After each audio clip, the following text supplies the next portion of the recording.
Hi everyone, this is the Family Consumer Sciences STEM Action Plan with a little bit of agriculture added in. We took a little twist on this combination. So our scenario is that we are making a proposal to our district administration to plan coordinated professional development between Family Consumer Sciences, Agri-Science, CTE programs, and the math and science teachers within the district, with the goal of more effectively integrating STEM concepts by working together to make these explicit connections between our courses.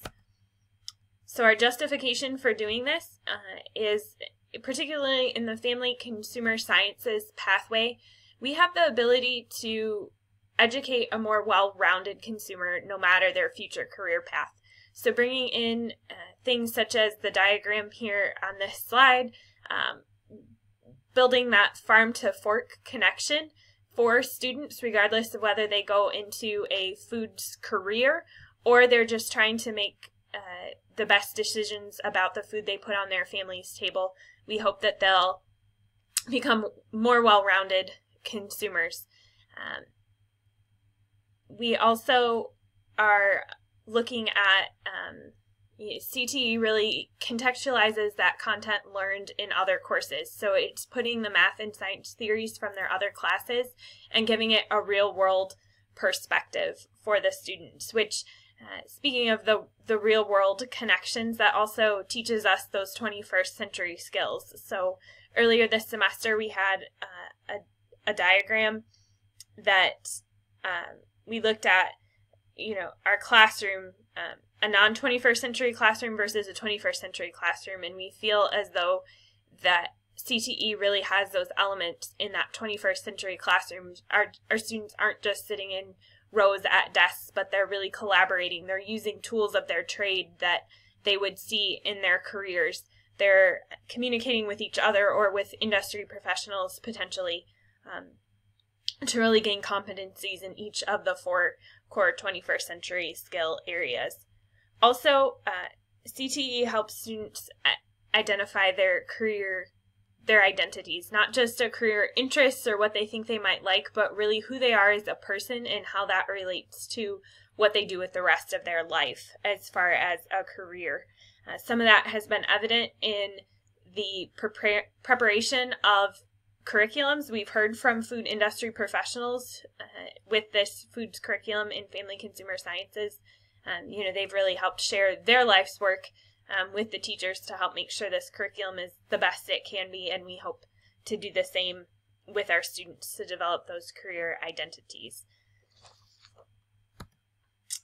For potential challenges with our proposal, we really need teacher buy-in from all departments to make this work, and we see that some teachers, family consumer science teachers, for example, may never have been taught how to teach a science or a math concept, and that could be a big jump for them. Financial need, of course, all programs have financial need, and this would require some potential additional resources both in the CTE areas and maybe in the math and science areas as well to have proper lessons to make these connections. Stereotypes and misconceptions about the courses. Of course, students are our primary audience.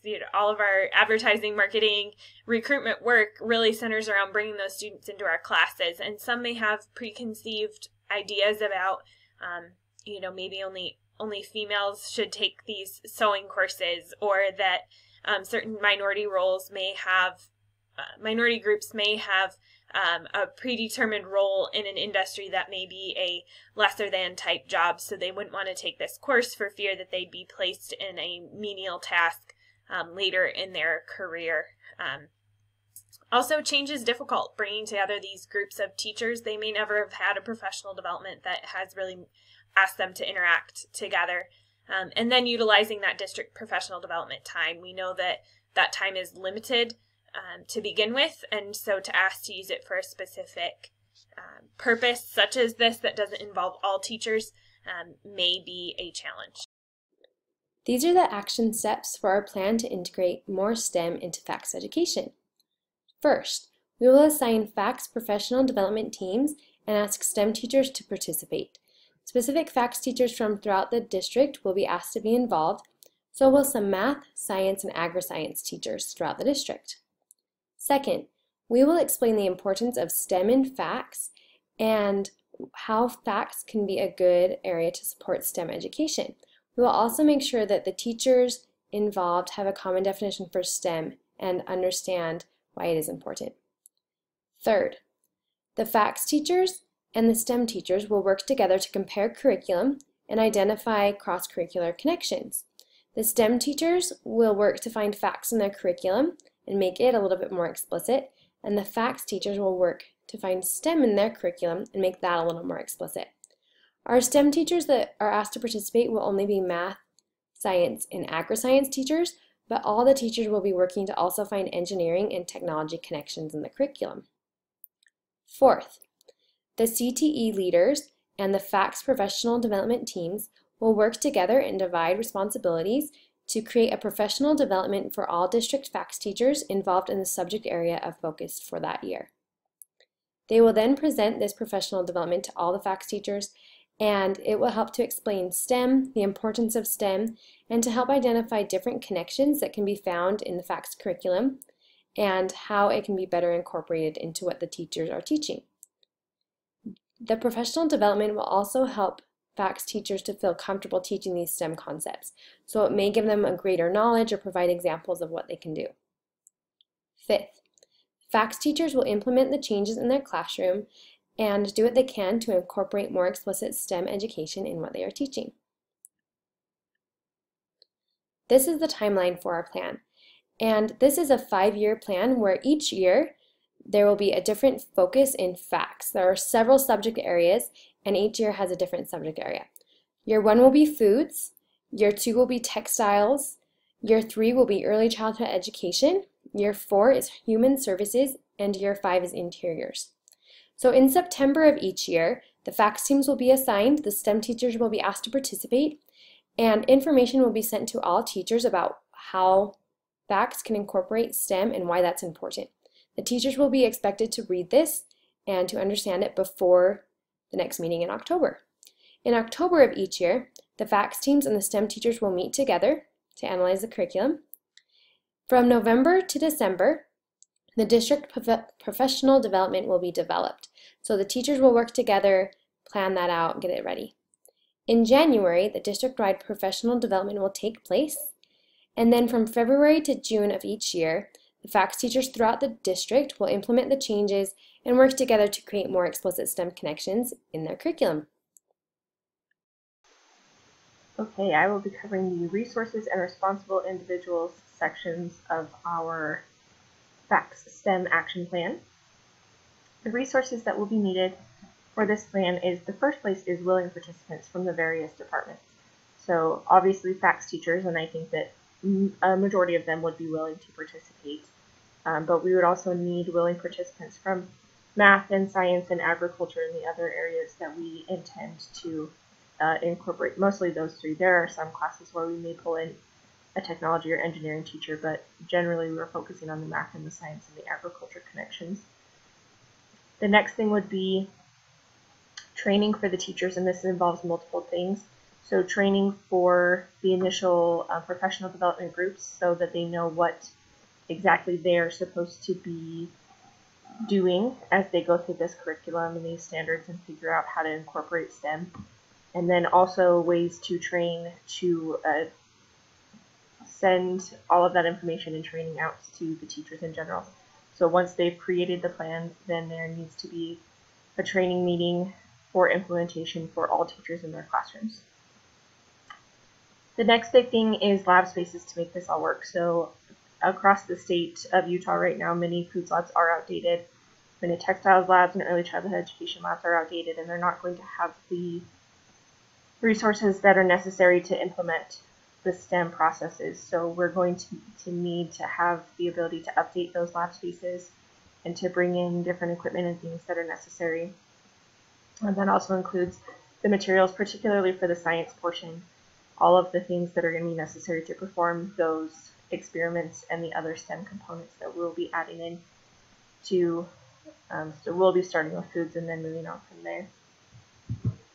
The responsible individuals, so the district CTE director will start the professional development groups. They will assign, which foods teachers will be responsible for being part of the professional development group, and then they'll also be responsible for finding math and science and agriculture teachers as well. And then those teachers from around the district will act as members of the professional development groups, and they'll be responsible for building the actual plan of ways to increase STEM in the FACS content. And then the biggest thing is individual teachers will be responsible to implement this within their own classrooms. So just because they are given a plan doesn't mean they can just ignore it. They need to be able to implement that in their classrooms, which is part of the resources we talked about, ways to train them how to do that. And then the district CTE director and principals would have to get the supplies and the equipment as needed, which I also talked about in the resources section. So the things that are needed for labs and to perform experiments and things like that. And at the end of the year, the district CTE director would be responsible for completing the evaluation to determine if the plan has been successful, if it's been implemented, if teachers are using it correctly, if students are learning from it, if things need to change, and ways to move forward with the other aspects of family and consumer sciences and incorporating STEM into each of the areas. The people involved in the communication plan are from all of the high schools in the school district, including the principals, the family consumer science teachers, the math, science, agri-science teachers, the CTE director, and the family consumer science teachers who are in the area of focus for the particular year. This year it happens to be the foods teachers. Everyone involved will use email, face-to-face, and/or virtual technology to communicate with each other. After the district-wide professional development meeting, the teachers involved throughout the district will communicate with each other once a week. They will also talk with the math and science and agri-science teachers if they need clarification on anything or if they just need their help in their subject area. The last week of the month, the professional development leaders will send an email to the CTE director to provide updates, and the CTE director will keep the principal informed. The professional development teams will start the evaluation plan by putting pre- and post-tests together for the students. Several students from each class will be chosen at the beginning of the year or of the plan to record in an e-portfolio a set of selected skills and competencies in that year's subject area. The students should represent the ethnicities and genders in each class. A rubric including those FACS skills and STEM-related education questions will be used to evaluate their performance. These students will also perform the same set of skills and competencies. At the conclusion, a final evaluation will be given and compared to the pre-test to see if the goals were met. That just makes sense. That's what we do. You can see at the bottom of here where FACS and STEM are so closely related together. The skills in FACS and the knowledge in STEM work together to create students who have the skills and knowledge for college and career readiness. As teachers implement more STEM literacy and education, they'll develop formative assessment and provide opportunities for students to explore and evaluate their interest in the STEM workforce and careers through FACS and CTE. You can see from these pictures that there is fun in science, in family and consumer science, and in food science. The students can't help but love what they will see and what they will do in those foods classes. Look at all these opportunities for jobs in food science that they can learn about through our classes. Having guest speakers come in will also further their information and their sources on careers in STEM. The district and school CTE directors will be responsible for evaluation of the plan.